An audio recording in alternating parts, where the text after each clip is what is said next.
Nobody thought this scenario was possible going into the weekend before Thanksgiving.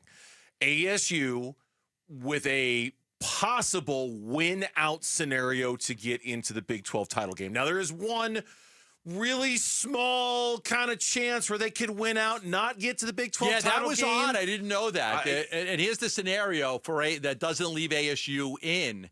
It would include Iowa State and Colorado both winning out, along with BYU losing out. So Iowa State would beat Utah and Kansas State. Colorado would beat Kansas and Oklahoma State. And then BYU would lose to Arizona State and then Houston. If that happens, Arizona State's loss to Cincinnati is the tiebreaker that the Iowa State team would have over ASU. Yeah, so what you're kind of rooting for is you don't want BYU to lose out. You want them to lose this weekend, but you want to make sure they beat Houston, right? Like you want to make sure this city, because I think it just turns down into there's like every tiebreaker scenario ASU wins unless this one happens where Iowa State and Colorado both win out and BYU loses out. Yeah. Then in that very specific tiebreaker scenario, ASU football does not get in. Every other scenario, beat BYU, beat U of A, and you're going to go. You're going to go. You're going to go to the Big 12 title game. Incredible. Incredible, right? Like again, one of those, nobody would have believed it. Nobody would have thought it. Now, I played the sound earlier. I'm going to play it again because it fits. Kenny Dillingham earlier today. Are you aware of the tiebreaker scenarios? Hell no, I'm not. Oh, I have no clue. I literally have no. Somebody was telling me if we win and somebody else loses, and then like ranch dressing falls on a wing, I don't really know. It just play the very best you can play, prepare the very best you can prepare, and like I told the guys last week in my leadership council meeting, like don't get lost in the sauce. Like just be the very best we can be over and over again, and wherever we end up is the best we could have ever done. That's it. Like.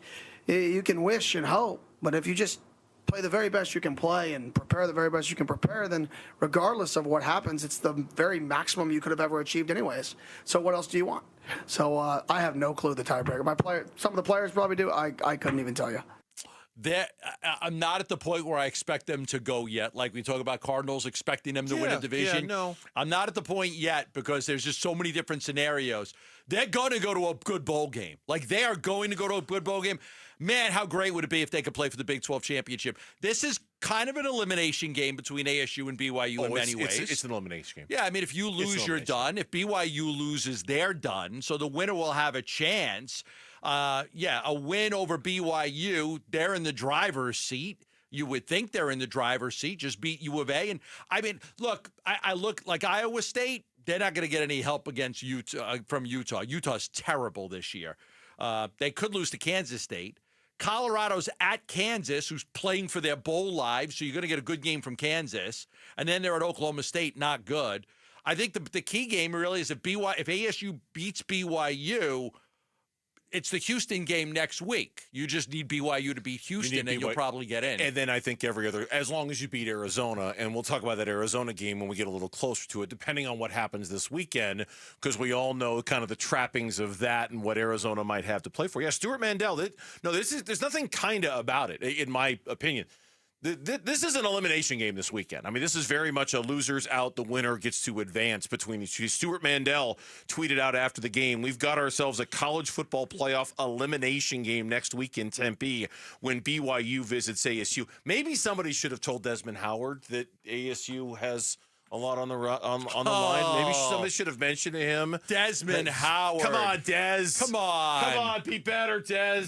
Be better than that. ASU's better than Michigan right now. Be better than that. I know. It's just like no respect at all. It's embarrassing. A lot of Big ASU 12, fans Arizona State, Kansas State still in the mix. They need a little help to get to the Big 12 title game. I saw that on the rundown. I was like, why are we picking this game? I thought it was a mistake. That might be the first one of those this season. Yeah, but just Kansas State, I guess. Let's go Kansas State. Come on, man. Man, Kenny Dillingham's like, keep giving me that stuff, man. I like being the underdog. Seriously. Keep giving me stuff to play. They don't respect you. They don't even think that we should be on that we should be considered for picking the games. Like Kenny Dillingham loves that stuff. So we went back last week and we looked at when the last time ASU played a big of road game as they played last week against Right. K-State. And we decided it was 2013 when they went on the road to play, who was it? I can already, it was UCLA. It was the UCLA game they played back in Todd Graham's second year.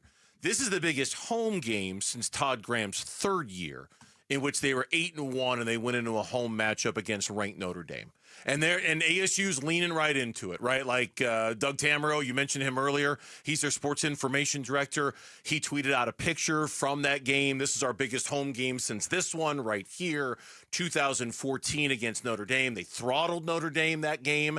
Now, unfortunately, they fell in the coming weeks. The next week, they lost to Oregon State, which, boy, I don't miss having to go to Corvallis in the middle of November for those must-win games. I know. But it is their biggest home game since 2014. You have to go back 10 years to find one with this much consequence. If they win attached these to it. games and they make it to the Big 12 championship game, if they win their next two games, they're one win away from playing in the college football playoff. Yeah. Getting an automatic bid and playing in the college football playoff. Yeah. Right? I mean, it's like... These are the best. Seasons like this, I'm telling you, they're the best. That come out of nowhere. Absolutely. Come out of nowhere. You have such low expectations, right? Like when this season... We've had so many. The Diamondbacks, the year they made it to the World Series. No doubt. The Cardinals this year. The Cardinals, the ASU year they went this year. The Cardinals, the year they went to the Super Bowl. And Chris Collinsworth said, this is the worst team. playoff team in the history of the playoffs, right?